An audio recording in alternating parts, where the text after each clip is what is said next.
बिस्मिल्लाहिर्रहमानिर्रहीम सल्लल्लाहु अला मोहम्मद। पाकिस्तान और दुनिया भर में लाखों देखने और सुनने वालों को नाहिद अहमद जिलानी का सलाम। नाज़रीन, आपको जिलानी जी यूट्यूब चैनल और फेसबुक पेज पर खुशामदीद। उम्मीद करता हूँ आप जहाँ कहीं भी होंगे अपने अहले खाना समेत बखैरियत होंगे, खुश भी होंगे और महफूज भी। नाज़रीन इकराम, अपनी गुफ्तगू का आगाज़ करने से पहले तमाम ख़वातीन और हज़रात से ये गुजारिश है जो हमारे चैनल पे भी नए हैं वो जिलानी जी चैनल सब्सक्राइब फरमा लें ताकि रोज़ाना आप तक हमारी नई वीडियोज़ आसानी के साथ पहुँच सकें। बिला तहीर अपनी गुफ्तगू का आगाज़ करता हूँ। बिलावल भुट्टो का इस्तीफ़ा, पीटीआई को खुडे लाइन लगाने की कोशिश, वकला का बड़ा खड़ाक, इन तमाम इश्यूज़ पे मैंने बात करनी है।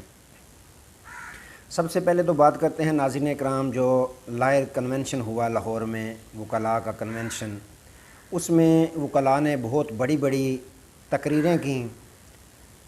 पाकिस्तान पीपल्स पार्टी के सेनेटर लतीफ़ खोसा साहब, उन्होंने अपनी तकरीर में कहा कि हमने वो वक़्त नहीं भूला जब ये मियां नवाज़ शरीफ साहब की हुकूमत होती थी तो मोहतरमा बेनज़ीर भुट्टो साहबा की ये नंगी तस्वीरें जो है वो हेलीकॉप्टरों से फेंकते थे। इसी तरह उन्होंने दोबारा तारीख़ को दोहराया। अब शरीफ मज़ारी की बेटी की तज़लील की, अमान मज़ारी की। तो एक तरफ तो ये सारे काम करने में मसरूफ़ है ये इम्पोर्टेड हुकूमत, तो दूसरी जानब इन्होंने आइन का जो है वो भी कत्ल कर दिया। 14 मई का इलेक्शन की जो तारीख़ दी थी सुप्रीम कोर्ट ऑफ पाकिस्तान ने, इन्होंने उसको भी रद्दी की टोकरी में फेंका, जिससे ये आइन शिकनी करने के मर्तकब हुए। हम आइन का कत्ल नहीं होने देंगे। हमने हमेशा आइन पाकिस्तान का दिफा किया और अब भी वक़्त आ चुका है कि जो काले कोट हैं वो आइन पाकिस्तान के दफ़ा के लिए निकलें और बहुत बड़ी तहरीक जो है वो चलाई जाए। उन्होंने मज़ीद कहा कि ये जो मिलिट्री कोर्ट्स बनाए जा रहे हैं जिसमें सिविलियन के केस लगाए जाएंगे, सिविलियन का ट्रायल किया जाएगा, हम इसको नहीं मानते। सिविलियन का ट्रायल भला मिलिट्री कोर्ट्स में कैसे हो सकता है? मिलिट्री कोर्ट्स जो होती है उसमें मिलिट्री के ट्रायल जो हैं, आर्मी के जो मुलाजमीन हैं उनके ट्रायल होते हैं। सिविलियन के ट्रायल जो है वो मिलिट्री कोर्ट में नहीं हो सकते। हम इस फ़ैसले को, हुकूमती फ़ैसले को मुस्तरद करते हैं। हम मिलिट्री कोर्ट्स को नहीं मानते। हम इसके ख़िलाफ़ भरपूर तहरीक चलाएँगे। नाज़रीन इकराम, एक तरफ तो ये वकला जो हैं सारे के सारे काले कोट वाले इकट्ठे हो गए, उन्होंने इस हुकूमती फ़ैसले को मुस्तरद कर दिया। जिस तरह इन्होंने आइन का कत्ल किया, आइन का जो फ़ैसला 14 मई को इलेक्शन का था, इन्होंने रद्दी की टोकरी में फेंक दिया। तो वकला ने भी इनका जो फ़ैसला था मिलिट्री कोर्ट वाला वो रद्दी की टोकरी में फेंक दिया और उन्होंने कहा कि हम इसके ख़िलाफ़ भरपूर तहरीक चलाएँगे। नाज़रीन इकराम, एक तरफ तो मामला ये हुआ। अब रुख करते हैं कराची की जानब, जहाँ पे कल इलेक्शन हुआ मेयरशिप का। तो जिस तरह तमाम लोगों को पता है, हर जो जी शऊर है उसे पता है कि 193 वोट बन रहे थे जमात इस्लामी के पीटीआई के इत्तेहाद के साथ। तो नाज़रीन इकराम, इसमें तो कोई शकूक बात वाली बात नहीं है। इलेक्शन के बगैर भी पता चल रहा था कि कौन जीत रहा है। लेकिन यहाँ पर जो है मुल्क पाकिस्तान में इस वक्त जो हालात चल रहे हैं, इसमें इलेक्शन नहीं बल्कि सिलेक्शन की जा रही है। जिस तरह हमज़ा शहबाज को आपने देखा माजी में सिलेक्ट किया गया, इसी तरह कल देखने को एक नया मौका मिला। वो तारीख़ दोहराई गई जो पंजाब में की गई थी। और मुझे लगता है कि भुट्टो साहब भी कब्र में बहुत खुश हुए होंगे कि मेरे नवासे ने मेरी जो है वो सुन्नत पे अमल किया है, मेरे नक्शे कदम पे चला। जिस तरह शेख मुजीबुर रहमान के मैंडेट को तस्लीम नहीं किया गया था, इसी तरह जमात इस्लामी के मैंडेट को भी तस्लीम नहीं किया गया, उसको दबाकर अपनी मेयरशिप जो है वो बनाई गई। जिस तरह नाज़रीन इकराम देखा आपने कि किस तरह 32 जो मेयर थे, जो वोटर थे, उनको खुफिया रखा गया, उनको हिरासत में रखा गया, ना जाने किस सिंध उसमें रखा गया, उनको वोट देने का हक़ भी ना दिया गया। हालांकि इलेक्शन कमीशन ने ये अपना हुक्म दिया हुआ था कि तमाम को जो है जिन पे मुकदमे हैं उनको भी इजाज़त दी जाए कि वो अपना वोट कास्ट करें। लेकिन यहाँ जिसकी लाठी उसकी भैंस, तो पुरानी मिसाल सुनी हुई है। तो वो बिल्कुल सामने आई कि उनको चलो जेलों से तो रहा किया गया, लेकिन किसी ऐसी खुफिया जगह पे रखा गया कि उनको वोट कास्ट करने के लिए ना जाने दिया गया। और जो गए भी वो भी पुलिस वालों ने उनको भी रोका। तो नाज़रीन काम, ये जमहूरियत है या अमरीत, ये तो फ़ैसला आप लोगों ने करना है। किस तरह किसी के मैंडेट को दबाकर अपनी मेयरशिप जो है वो बनाई गई।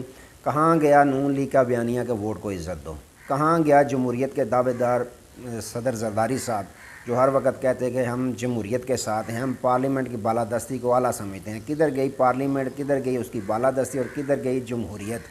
तो नाज़रीन इकराम, ये तो भट्टो साहब भी खुश हुए होंगे कि मेरे नवासे ने तो मेरे वाला काम करके दिखा दिया, अब ये लीडर बन चुके हैं। तो नाज़रीन इकराम, ये मामला चल रहा है, जो पीटीआई है उसके खुडे लाइन लगाने की कोशिश की जा रही है उस वक्त से जिस वक्त से उनकी हुकूमत ख़त्म हुई है। साबक वज़ीर आज़म इमरान खान साहब की जिस तरह भी रजीम चेंज के ज़रिए हुकूमत ख़त्म की गई, उसके बाद से उनके ख़िलाफ़ घेरा तंग कर दिया गया, उनके जितने भी रहनुमा थे उनको कैद किया गया, उनको वर्कर्स को झूठे मुकदमात में उनको परेशान किया जा रहा है। तो नाज़रीन इकराम, ये मामला हुआ कल जो मेयरशिप हुई है इलेक्शन, उसमें आपने देख लिया कि किस तरह पीपल्स पार्टी ने मेयरशिप हासिल की, किस तरह कब्ज़ा किया कराची पे। तो नाज़रीन इकराम, एक तरफ ये मामलात चल रहे हैं, दूसरी जानब जो है नून लीग वो चाहती है, फरमाइशें कर रही है मियाँ नवाज शरीफ साहब और मरीम नवाज साहबा कि हमारे लिए ग्राउंड जो है लेवल प्लेइंग ग्राउंड हमें मुहैया की जाए और हम किसी से सीट एडजस्टमेंट भी नहीं करेंगे। ये ना हमें कहा जाए कि मौलाना फजल रहमान साहब से हम सीट एडजस्टमेंट करें या पीपल्स पार्टी के साथ करें, हमने किसी के साथ सीट एडजस्टमेंट नहीं करनी, हमने मुकम्मल हुकूमत बनानी है, ख़ुद अकेले बनानी है। इस तरह का ग्राउंड हमें मुहैया किया जाए।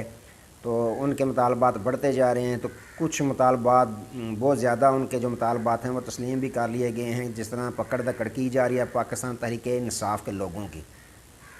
तो सबक सदर जरदारी साहब हैं, वो भी ये सारा समझते हैं, पुराने वो सियासतदान हैं। तो एक जरदारी साहब पे बारी ये भी मशहूर है उनके मतलब, तो वो भी सारा समझ रहे हैं। उन्होंने अब फ़ैसला क्या किया है, उन्होंने ये फ़ैसला किया, जब देख रहे हैं कि नून लीग तो चक्कर जो है देने की कोशिश करी है, हमें गोली देने की कोशिश करी है, तो उन्होंने भी पूरी तैयारी कर लिया है कि अब बिलावल भुट्टो जरदारी का बाकायदा वो इस्तीफ़ा देंगे, हुकूमत से वो रिज़ाइन करेंगे। जो उनके पास वजारत है वजारत ख़ारजा, उससे वो इस्तीफ़ा देंगे और अपोजिशन में बैठेंगे पीपल्स पार्टी वाले। क्योंकि अब मौका आ चुका है, जिस तरह नून लीग ने उनके साथ 2013 में 2008 में इत्तेहाद किया था, बाद में छोड़ गए थे अपनी सियासत की खातर।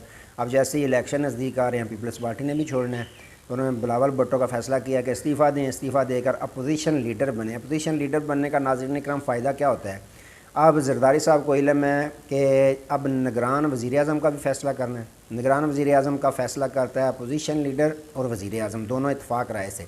लेकिन यहाँ तो उल्टी गेम जो है वो चल रही है, अपोजिशन लीडर भी नून लीग का, पीटीआई को छोड़कर वो लोटा बना नून लीग का राजा रियाज। तो वज़ीर आज़म जो है शहबाज शरीफ, अब वज़ीर आज़म शहबाज शरीफ ने और राजा रियाज ने दोनों बैठकर इत्तेफाक राय से नाम देना है निगरान वज़ीर आज़म का। तो गेम तो यहाँ समझने वाले समझ जाते हैं कि जरदारी साहब तो फिर पुराने सियासतदान हैं, उन्होंने ये समझ लिया है कि इन दोनों ने मिली भुगत करके अपना निगरान वज़ीर आज़म ले आना, तो हम तो हवा के घोड़े में सवार हो जाएंगे, हमारे तो हाथ कुछ नहीं आएगा। इसलिए उन्होंने ये सोचा है कि अब हुकूमत का तो वैसे ही वक्त पूरा हो चुका है, तो गेम चेंज करें। अब हम एक तो अवाम को ये बताएंगे हमने इनकी जो पॉलिसियाँ थीं वो गलत थीं, गलत समत में लेके जा रहे थे पाकिस्तान को, हमने इनका साथ छोड़ दिया। जैसे हमने देखा कि ये तो मुल्क की तबाही करने में किरदार अदा कर रहे हैं, हम पीछे हट गए। उन्होंने अब इस्तीफ़ा देना है बिलावल भुट्टो का, अपोजिशन लीडर बनना है। अपोजिशन लीडर जब बन जाएंगे तो फिर निगरान सेटअप की जब बारी आएगी तो इन्होंने अपना मशवरा देना है, अपनी मर्ज़ी का नाम देना है। इसी तरह फिर मियाँ शहबाज शरीफ अपनी मर्ज़ी का नाम देंगे। इत्तेफाक राय ना हुआ तो फिर बात जाएगी इलेक्शन कमीशन में। इलेक्शन कमीशन में जो नज़र आ रहा है वो नून लीग की बजाय पीपल्स पार्टी को ज़्यादा तरजीह दी जाती है। जिस तरह आपने देखा मोहसिन नकवी का, मोहसिन नकवी भी सदर जरदारी साहब के बकौल के उनका बच्चा है। तो ये सूरत आ रही है, पूरा जो ख्याल रख रहे हैं जरदारी साहब। उन्होंने अब बिलावल भुट्टो को इस्तीफ़ा देकर निगरान अपना बना देना है अपोजिशन लीडर।